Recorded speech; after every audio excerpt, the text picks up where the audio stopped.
छोड़कर और वो कहाँ चले गए। अब मुझे इसमें नहीं रहना, हम तो मिट्टी चूना गिट्टी के घर को नहीं छोड़ पाए, पर कितना बड़ा सम्यक वैराग होगा उन भगवान का कि मृत्यु को वर्ण करने के लिए, मृत्यु इतने प्रिय थी उनके लिए कि उन्होंने उस मृत्यु को इतनी प्रिय लगी कि उन्होंने स्वर्णमयी जो समोषण था वो सब छोड़ गए। इतने सारे शिष्य थे, उनसे किसी से मोह नहीं किया, सारे शिष्यों को शिष्याओं को सबको छोड़ करके और पावन सम्मेद शिखर पर जाकर वहां पर योग निरोध को प्राप्त हो गए। देखिए, और इस प्रकार से उन्होंने लास्ट में योग निरोध करके और निर्माण को वहीं से ही क्या कर लिया, निर्माण को प्राप्त कर लिया। हम उस भाषा को, उनके मरण को हम निर्माण कहते हैं, पंडित मरण कहते हैं। ये है पंडित मरण। ये पंडित मरण केवलियों को होता है। हम भी तो यही भावना भाते हैं कि पंडित मरण हो मेरा, ऐसा अवसर दो कि भगवान ऐसा पंडित मरण हमारा भी हो जाए, ताकि द्वारा अब हमें संसार में क्या ना करना पड़े, जन्म मरण ना करना पड़े। ऐसी मंगल कामना प्रत्येक पल हमें करना चाहिए। जब मरण नहीं होगा तो फिर जन्म भी नहीं होगा, जब जन्म नहीं होगा तो चतुर्गति के डंडे भी हमें नहीं पड़ेंगे। राग द्वेष में कितनी सारी टेंशन है, कितनी सारी समस्याएं, कितने सारे दुख हैं। ये दुख इसीलिए है कि तुम्हारा जन्म हो रहा है बार बार। जब जन्म नहीं होगा तो तुम्हें दुखों से मुक्ति मिल जाएगी, क्योंकि जन्म होगा तो शरीर मिलेगा, शरीर मिलेगा तो इंद्रियां मिलेंगी, इंद्रियां मिलेंगी तो इंद्रियों के विषय भोग मिलेंगे, फिर इंद्रियों के जब विषय भोग मिलेंगे तो फिर दुख मिलेंगे।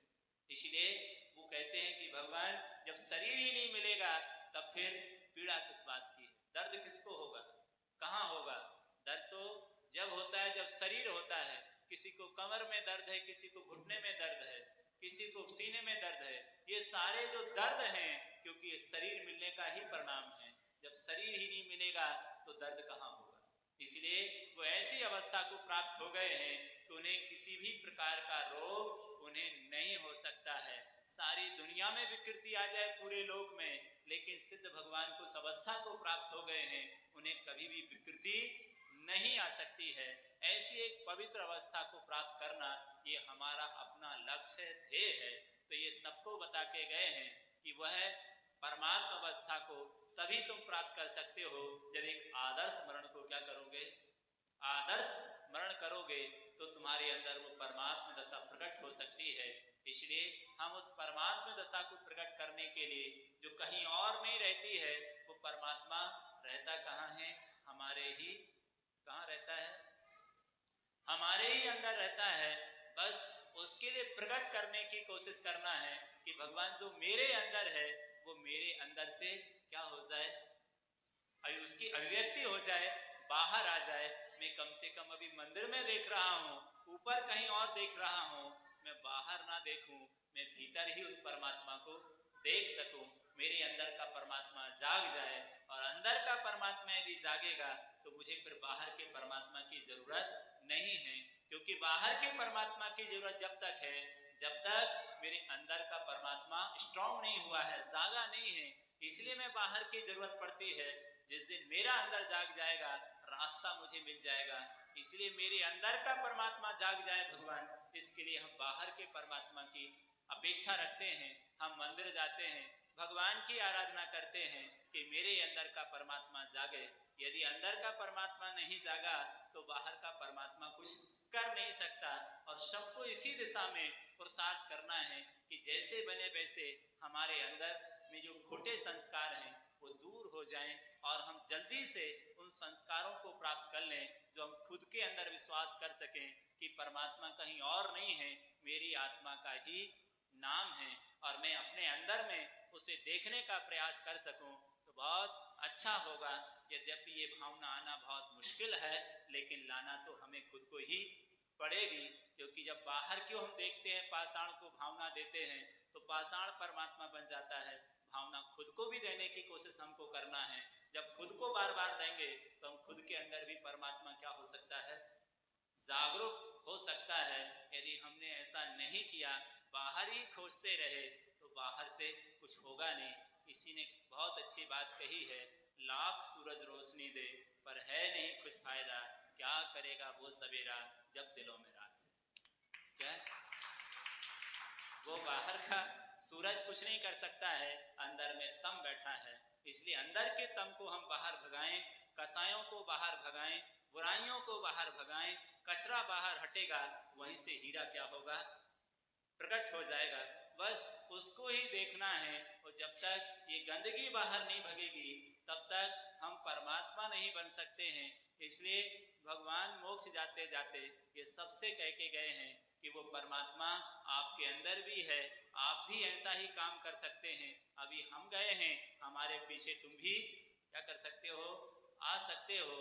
तो हम सब यही भावना भाएं, भगवान के इस निर्माण कल्याणक से प्रेरणा लें कि हम अपनी बुराइयों को दूर कर सकें और अपने अंदर भी एक नेक इंसानियतता को प्रकट कर सकें, क्योंकि एक अच्छा इंसान ही परमात्मा बन सकता है।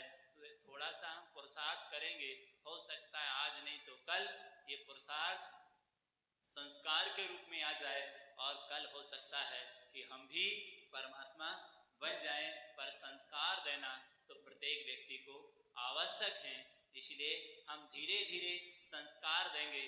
पर ये धीरे धीरे भी संस्कार यदि मिलते हैं आत्मा को, तो हो सकता है आज का उपदेश हम सबके जीवन के लिए कामयाबी बना दे। भले भैया सुन लेना ध्यान से, हो सकता है गुरु देशना कभी काम में आ जाए, इस जन्म में ना सही अगले जन्म में काम में आ जाएगी। मुझे मालूम है यहाँ समझ में नहीं आएगी, कभी कभी कुछ बातें अच्छे दिनों में समझ में नहीं आती, लेकिन जब बुरे दिन आते हैं तब क्या हो जाती है।